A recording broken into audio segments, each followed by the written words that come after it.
6th standard term 2ல இருக்கிற first lesson உடைய book back questions பார்க்க போறோம். ஆல்ரெடி இந்த லெசன்ல இருக்கிற டூ யூ நோ சீரீஸ் போட்டிருக்கோம். பார்க்காதவங்களுக்கு மேல லிங்க் கொடுக்குறேன், கீழே டிஸ்கிரிப்ஷன்லயும் லிங்க் கொடுக்குறேன், பாருங்க. ஃபர்ஸ்ட் லெசன் என்னன்னா, வட இந்தியாவின் வேத கால பண்பாடும் தென்னிந்தியாவின் பெருங்கற்கால பண்பாடும். இந்த லெசன்ல இருக்கிற புக் பேக் கொஸ்டின்ஸ் பார்க்கலாம். ஃபர்ஸ்ட் கொஸ்டின், சரியான விடையை தேர்ந்தெடுக்கவும். ஃபர்ஸ்ட் கொஸ்டின், ஆரியர்கள் முதலில் டேஷ் பகுதியிலிருந்து குடியமர்ந்தனர். ஆரியர்கள் எங்க இருந்து குடியமர்ந்திருப்பாங்கன்னா, பஞ்சாப் அப்படிங்கிற இடத்துல குடியமர்ந்திருப்பாங்க. பஞ்சாப் அப்படிங்கிறது இதுக்கு முன்னாடி எப்படி அழைக்கப்பட்டுச்சுன்னா, சப்த சிந்து அப்படின்னு சொல்லிட்டு அழைக்கப்பட்டுச்சு.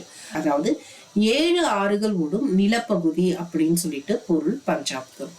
நெக்ஸ்ட், ஆரியர்கள் டேஷில் இருந்து வந்தனர். ஆரியர்கள் எங்க இருந்து வந்திருப்பாங்கன்னா, மத்திய ஆசியாவில இருந்து ஆரியர்கள் வந்திருப்பாங்க. அதாவது இந்து குஷ் மலைகள்ல இருக்கிற கைபர் பாஸ் வழியா வந்திருப்பாங்க ஆரியர்கள்.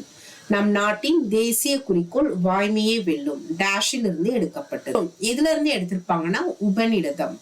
நெக்ஸ்ட், வேத காலத்துல எந்த விகிதத்துல நிலவரி வசூலிக்கப்பட்டுச்சு? வேத காலத்துல 6ல் 1 பங்கா வசூலிச்சிருப்பாங்க. இது பாலி அப்படின்னு சொல்லிட்டு சொல்லுவாங்க. அதாவது விவசாய நிலத்துல இருந்தும் இல்ல கால்நடைகள்ல இருந்து கிடைக்கிற வருவாயில 6ல் 1 பங்கு வரியா செலுத்தணும்.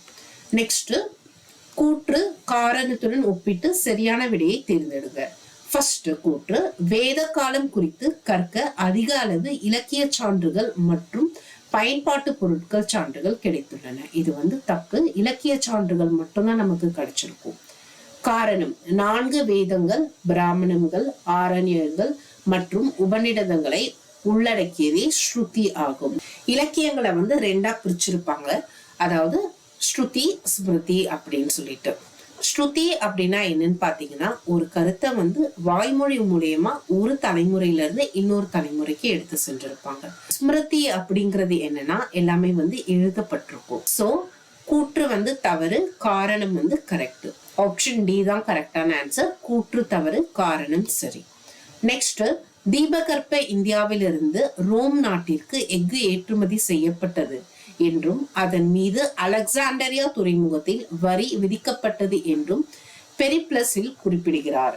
கரெக்ட். இது கரெக்ட். நெக்ஸ்ட், இரும்பு உருக்கப்பட்டதற்கான சான்றுகள் பையம்பள்ளியில் கிடைத்துள்ளன. இதுவும் கரெக்ட். பையம்பள்ளி எங்க இருக்குன்னா, வேலூர் மாவட்டத்துல இருக்கு. சோ ஆப்ஷன் இ தான் கரெக்டான ஆன்சர். 2 கூற்றுகளுமே சரியானவை. சோ ஆப்ஷன் சி தான் கரெக்டானது.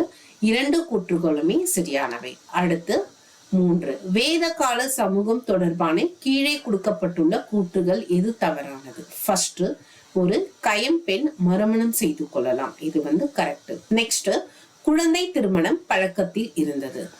இது தப்பு. குழந்தை திருமணம் பத்தி அந்த காலத்துல அவங்களுக்கு தெரிஞ்சிருக்காது.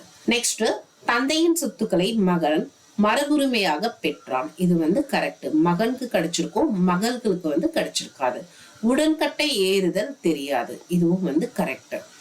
எந்த கூற்று தவறுன்னு கேட்டிருக்காங்க. குழந்தை திருமண பழக்கத்தில் இருந்தது.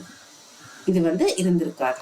கீழ்கண்டவனவற்றில் எந்த ஏறுவரிசை ரிக்வேத சமூகத்தை பொருத்த மாட்டில் சரியானது? ஆப்ஷன் பி தான் கரெக்ட். குலா, கிராமா, வஷ், ஜனா, ராஷ்டிரம். கோடிட்ட இடங்களை நிரப்புக.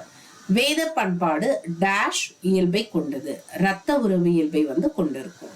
வேத காலத்தில் மக்களிடமிருந்து டேஷ் என்ற வரி வசூலிக்கப்பட்டது. பாலி அப்படின்னு சொல்லிட்டு வரி வசூலிச்சிருப்பாங்க. ஏற்கனவே பார்த்திருக்கோம். 6ல் 1 பகுதி வரியா செலுத்துவாங்க. டேஷ் முறையானது பண்டைய கால கல்வி கற்கும் முறையாகும். குருகுலா. ஆதிச்சநல்லூர் தூத்துக்குடி மாவட்டத்துல இருக்கு. இது மேட்ச் தி ஃபாலோயிங்ல கேட்க வாய்ப்பு இருக்கு. ஆதிச்சநல்லூர் தூத்துக்குடி, கீழடி சிவகங்கை மாவட்டம், பெருந்தல் திண்டுக்கல் மாவட்டம், பையம்பள்ளி வேலூர் மாவட்டம், கொடுமணல் ஈரோடு மாவட்டம். இது கொடுத்து மேட்ச்ல கேட்கறதுக்கு நிறைய வாய்ப்பு இருக்கு. நெக்ஸ்ட் சரியா தவறா? பல இடங்களில் கிடைத்துள்ள ரோமானிய தொல்பொருட்கள் இந்திய ரோமானிய வணிக உறவுகளுக்கு சான்றுகளாய் உள்ளன. இது கரெக்ட். நடுக்கல் என்பது மதிப்பு வாய்ந்த மரணத்தை தழுவிய ஒரு வீரனின் நினைவாக நடப்படுவதாகும். இதுவும் கரெக்ட். படைத்தளபதி கிராமணி என அழைக்கப்படுவார். இது தப்பு. கிராமணி அப்படின்னு சொல்லிட்டு யாரை அழைப்பாங்கன்னா, கிராம தலைவரை அழைப்பாங்க. நெக்ஸ்ட், கருப்பு மற்றும் சிகப்பு மண்பாண்டங்கள் பெருங்கற்காலத்தின் சிறப்பியல்புகள் ஆகும். இது வந்து கரெக்ட். பையம்பள்ளியில் இரும்பு உருக்கப்படுவதற்கான சான்றுகள் கிடைத்துள்ளன. இதுவும் கரெக்ட். நெக்ஸ்ட் வந்து பொறுத்துக. இதுக்கு எல்லாமே ஸ்ட்ரெயிட்டாவே வந்து ஆன்சர் கொடுத்திருப்பாங்க. ஸோ 1 2 3 4 அப்படிங்கிறது தான் கரெக்டான ஆன்சர்.